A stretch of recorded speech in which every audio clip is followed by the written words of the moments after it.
So the lineups for Super Rugby Round 5 are now out.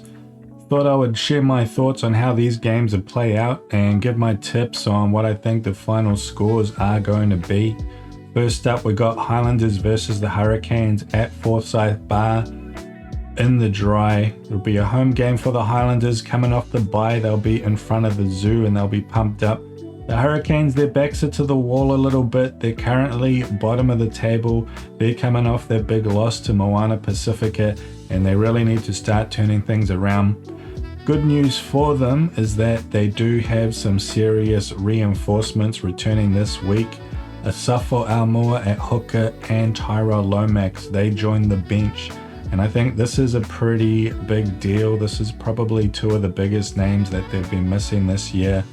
And Tyrell Lomax, I mean, if he comes on late, that could really turn the scrum around for them, especially if the group goes off. That could be something that gives them the edge later in the game. They've also put Braden Yose on the bench. That's more firepower there. Wakalia on the bench because Zach Gallagher, the young recruit from Crusaders country, he's back from injury as well. He's getting his first start of the year and he is really good. I think I'm excited to see how he goes at this level. And for the Highlanders, Jonah Nareki's back. He's been out for quite a while, and this is the hardest game for me to pick this week. I'm really not that sure how it's going to go, but yeah, I'm pretty excited by these reinforcements for the Hurricanes, and I think if they are going to turn it around this season, it'll probably start this week with this game, but it'll be tough. So yeah, I'm going to tip the Hurricanes, but it'll be close. I will say by 6 points.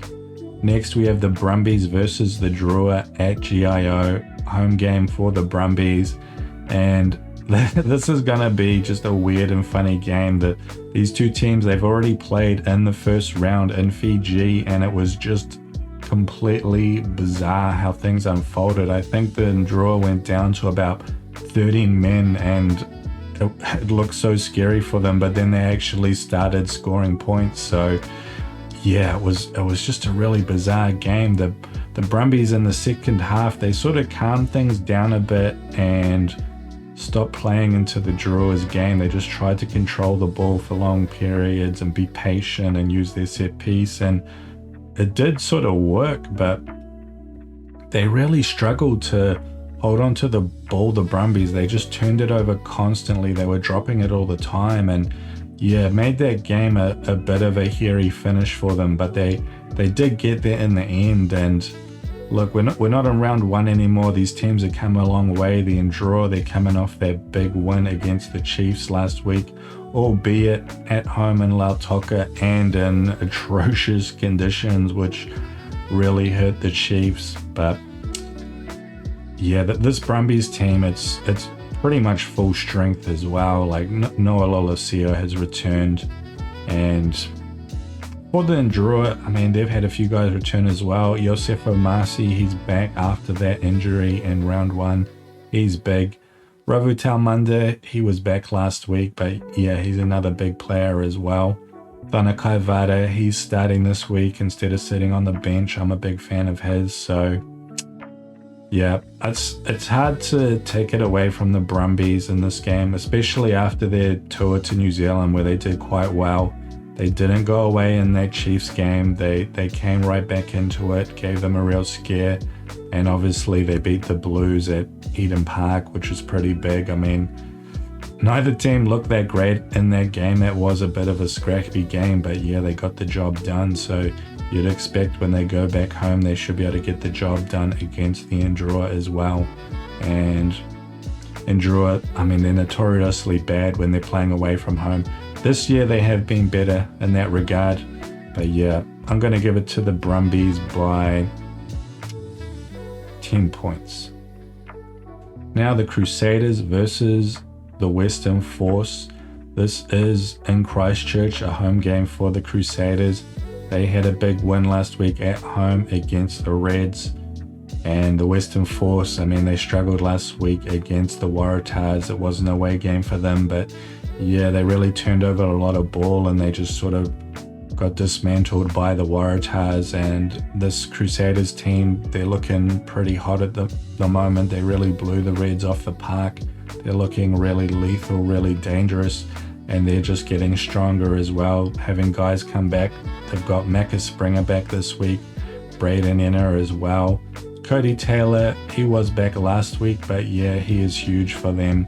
And with the Force, I mean, they're missing some of their key players. There's no Ben Donaldson and there's no Carlo Tizzano. I mean, those are two of their biggest players. And yeah, I really feel like the Crusaders are just going to completely blow the Force away.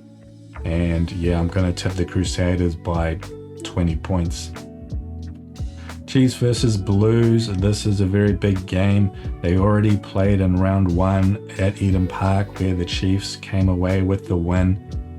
Bit of a sort of grindy game. It was very much about the forwards battle, just big collisions in traffic in the tight, like the type 5 and the back rows just putting in huge amounts of work.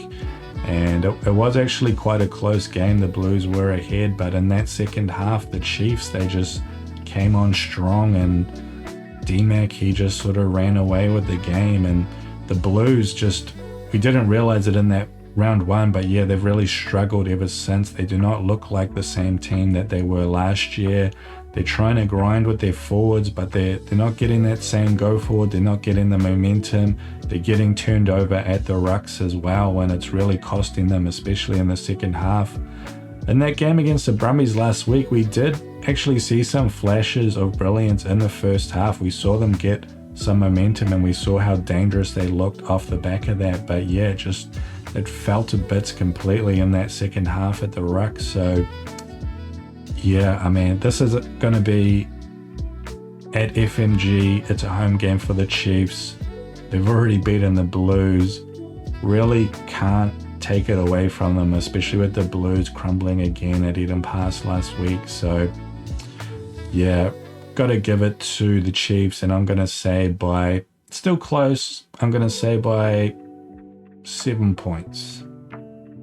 Before we move on though, I got to recap the players as well. We got this new guy here, I'm not sure how you say his name, Chavi Taeli, new guy, fresh face in the midfield for the Blues. Interested to see how he goes. Obviously Bowden Barrett, he's got that hand injury as well. I mean, he looked so good in that first half last week, but now he's gone. Also Blues, they're missing Ricky Riccatelli as well. I mean, he's been a bit of a rock for the Blues. He's a really consistent performer, pretty consistent at lineout as well. That backup hooker they had last week, this Nathaniel Pohl guy, not that great. They didn't have a lot of faith in him. Kurt Eklund is back, but he's back from a long injury as well, so we really don't know what his form's going to be like. Hopefully he's throwing well. They have got Dalton Papali'i back. He was stood down for a concussion, I think, or concussion protocol. So Tutu, he's still out with that suspension. And for the Chiefs, we can see Stevenson, he's getting his start at 15 this time. D-Max moved to 10. And the other big name returning as well is Luke Jacobson. And I think he's the type of player that's really important in this sort of game they're going to have against the Blues, that sort of forwards grinding game, because Jacobson, he's one of those guys who can be a menace in the ruck and can get over the ball.